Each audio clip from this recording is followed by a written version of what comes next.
Buen día, mis queridos amigos y hermanos. En este día, una vez más, quiero compartirles una palabra, un mensaje. Como siempre, mis mensajes van de alguna manera con alguna interrogante, con alguna pregunta que cada uno de nosotros tenemos que contestarnos.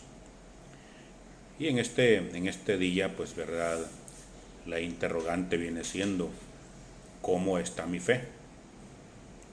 ¿Cuál es el tamaño de mi fe en este momento, en esta situación que estoy pasando? ¿Y por qué te hago esa pregunta? Porque la fe en todo cristiano es un ingrediente o un elemento importante. Dice la palabra de Dios que sin fe dice que es imposible agradar a Dios. Entonces, en este día la pregunta es: ¿cuál es el tamaño de mi fe? ¿Y por qué hago la pregunta del tamaño de la fe? Porque mira, la Biblia nos relata el tamaño mínimo de la fe que debe tener un cristiano, un evangélico, un católico, un hijo de Dios. Y el tamaño de la fe dice: si tuvieras, dice, la fe como el grano de mostaza, podrías decirle, dice, a la montaña muévete y la montaña se moverá. De ahí es donde yo determino que el tamaño mínimo de la fe que un hijo de Dios debe de tener es como el tamaño del grano de la mostaza. Es una cosa pequeñita, pero con ese grado, con ese tamaño de fe, es posible hacer muchas cosas que hoy en día nos parecen imposibles. Pero ¿por qué es que a veces la fe en cada uno de los hijos de Dios no se desarrolla como se debe desarrollar? De alguna manera creo que el ambiente que nos rodea tiene mucho que ver en cómo la fe va a crecer. ¿Por qué es importante el ambiente en el que nos rodea? Porque dependiendo a veces de la gente con la que nos rodeamos, los que están a nuestro alrededor, de ahí depende mucho el crecimiento de nuestra fe. Porque si tú estás rodeado de personas que para ellos solucionar los problemas es en base a el dinero que tienen, a la capacidad intelectual que tienen, al cargo político que tienen, entonces tú te empiezas a contagiar de esas mismas actitudes. Pero si tú te rodeas de personas que están, ¿verdad?, llenas del Espíritu Santo y que su confianza está allá en los cielos, que su confianza está en que Cristo Jesús puede responder cada una de sus preguntas, así va a ser el crecimiento de tu fe. Y la fe es algo, invisible. Y es ahí donde entra el grado de espiritualidad que tú y yo tengamos para poder creer en qué es la fe.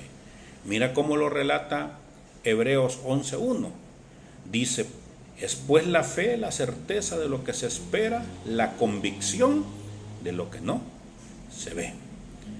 Es interesante ver cómo en el libro de los Hebreos encontramos ese relato de cómo debe de interpretarse la fe. Primer paso es la seguridad, la certeza que yo debo tener que lo que le estoy pidiendo a Dios, Él tiene toda la capacidad y toda la posibilidad y toda la voluntad de dármelo, de hacérmelo.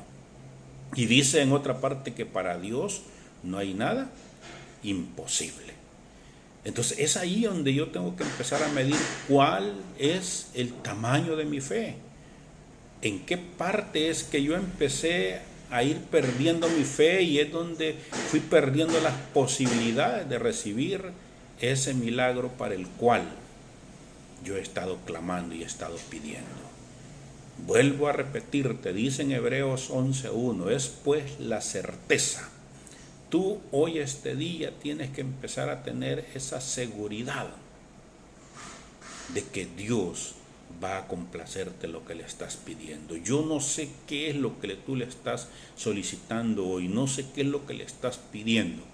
Si es grande, si es pequeño, no lo sé. Si es de vida o muerte, no lo sé. Pero sí puedo garantizarte que para Él no hay nada imposible. Entonces, ¿dónde está la clave para que mi milagro hoy, esta mañana, hoy, este día pueda ser concedido?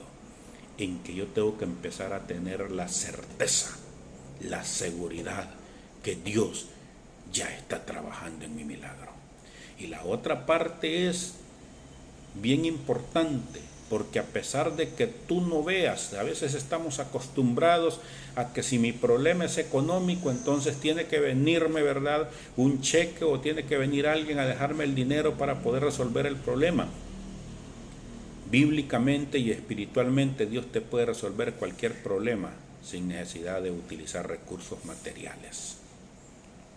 Si tu problema es de la enfermedad, empezamos a creer que cuando el médico me dé una medicina acertada, entonces es que Dios complació mi milagro. Quiero decirte este día que Dios simplemente con descender y tocar tu cuerpo, tu enfermedad se va hoy en el nombre de Cristo Jesús.